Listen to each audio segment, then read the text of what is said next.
So the awareness training is critically important. Here's one of the ways you can access that. In other words, if you think, I want to provide sexual abuse awareness training that has all of those elements of a training in it, how can I get that done? Organizations, whether it's Ministry Safe or Abuse Prevention System, are going to log in. When they do so, they're going to see a control panel. Now, when I talked about monitoring and oversight, this is the primary framework to allow an organization to not just employ a safety system, but to make sure that that safety system is sustainable.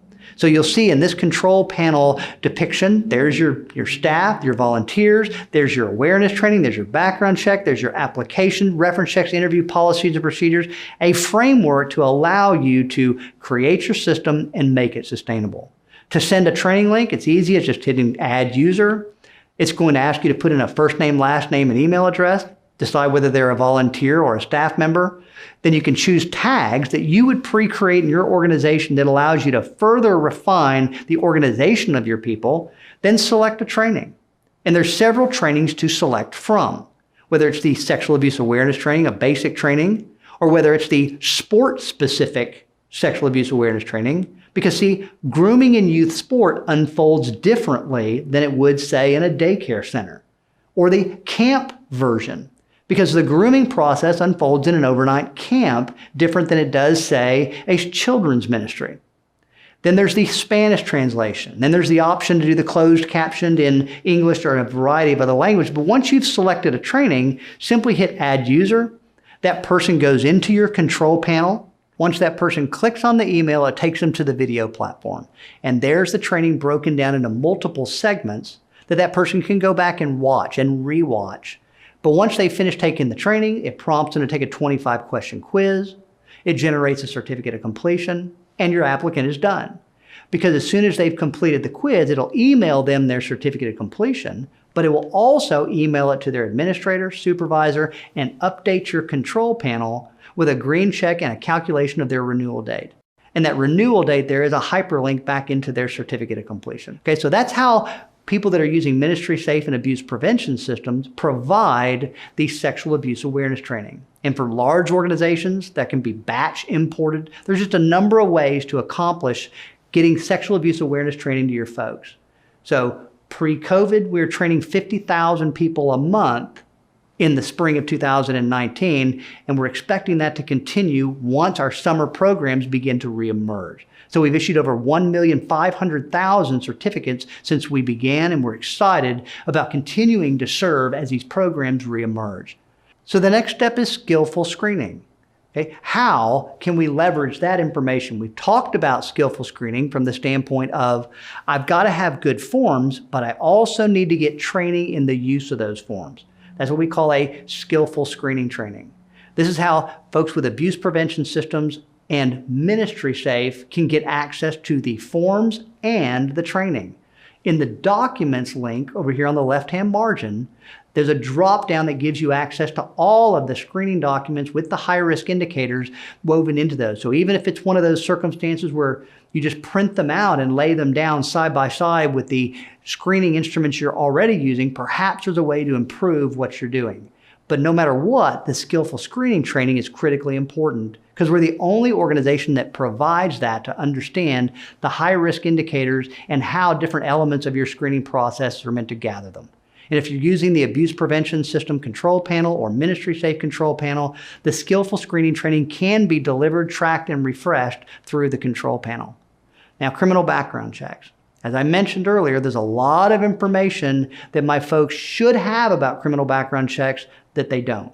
I would encourage you to ask us for the new training we just completed called Criminal Background Checks, Removing the Mystery. It's going to talk about here's how criminal records are created, this is how they're stored, this is how they're searched. These are some of the state and federal laws that limit what information can be provided by background check vendors. Here's the risk of child sexual abuse and how background checks work with that particular risk. And with all of that information said, here's how to create a strategy in the use of this resource. So if that's a place that you need to start getting some more information, I would encourage you to get that. So there's much more to learn here. Most organizations are not very good consumers about criminal background checks. And frankly, a lot of the best misinformation about criminal background check comes from background check vendors that simply want to sell you that product. We need to make sure we're refreshing our criminal background checks. Okay? Every 2 to 3 years. I tell you every 2 years if you force me to choose between the two. We have to refresh them. In addition, we have to do background checks on our staff and our volunteers. We possibly need to evaluate our population of staff and volunteers and potentially do different levels of background checks depending on that person's role, their intensity of interaction with children, their ability to create trusted time alone. So there may not be a one-size-fits-all background check that applies to everybody. We need to have that information about the plea down offenses, stair-step offenses. See, in the child sexual abuse world, someone will oftentimes be charged with aggravated child sexual assault, but allowed to plea down to something that doesn't relate to children or assault in its name. Indecency, assault, criminal mischief, contributing to the delinquency of a minor. All right? And we never accept self-reported explanations for criminal charges we don't understand. So that training that we've created, criminal background checks, removing the mystery, if that's information which is new to you, I'd encourage you to access that. We can provide that to you. Now, at Ministry Safe and Abuse Prevention Systems, we provide criminal background checks to organizations, but whether you choose to use us for your criminal background check needs or not, our desire is that you get the information that allows you to be a good consumer so that you can create a good strategy with this resource. So we can provide you the training and we can provide you the resource. Now, with respect to policies and procedures, now this seems straightforward, but there's a lot of information that we could use here as well. And we just completed a separate training about creating policies and procedures for this type of risk related to the preferential offender. So just at 30,000 feet, it's important to understand your policies have to be rooted in the grooming process, and it needs to be a glove that fits the hand of your program. Your policies have to be what you do, not what you say you do. And it can't be a secret to your staff. You can't create policies and keep them on a shelf somewhere, or just give them to your paid staff and not your volunteers. Everybody who wears your name tag and interacts with children must understand what your policies are and understand how to follow them. And keep in mind that your policies and procedures need to dovetail with your training. Training teaches about the risk. Policies and procedures describes what you do about the risk.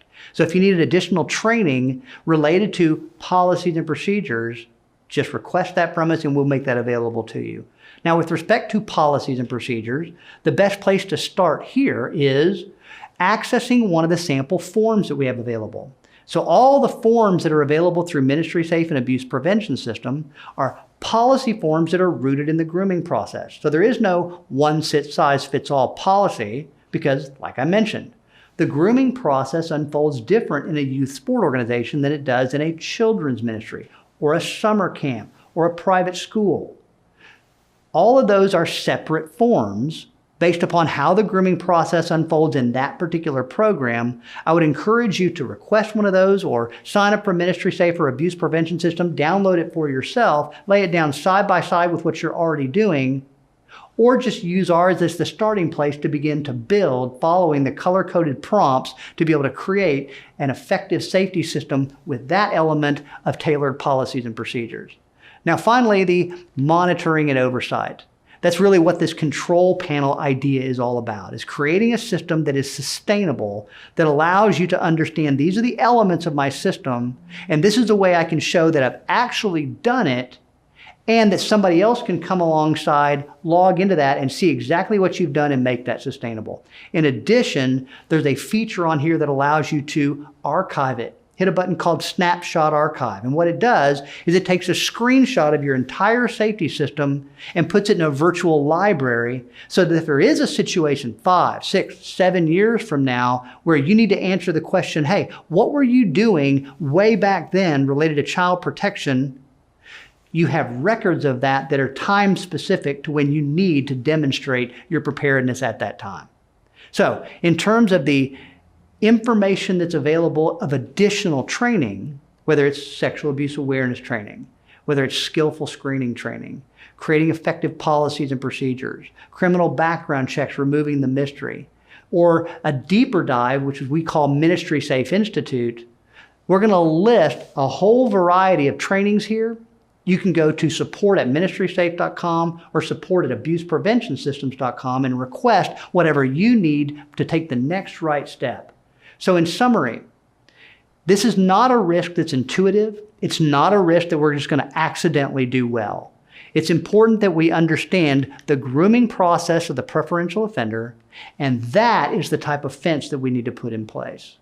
We can provide you resources and we can provide you framework. Now I want you to take the next right step for you to get to a place which is reasonable, standard of care, an effective safety system related to this particular risk to children from the preferential offender in a glove that fits the hand of your program.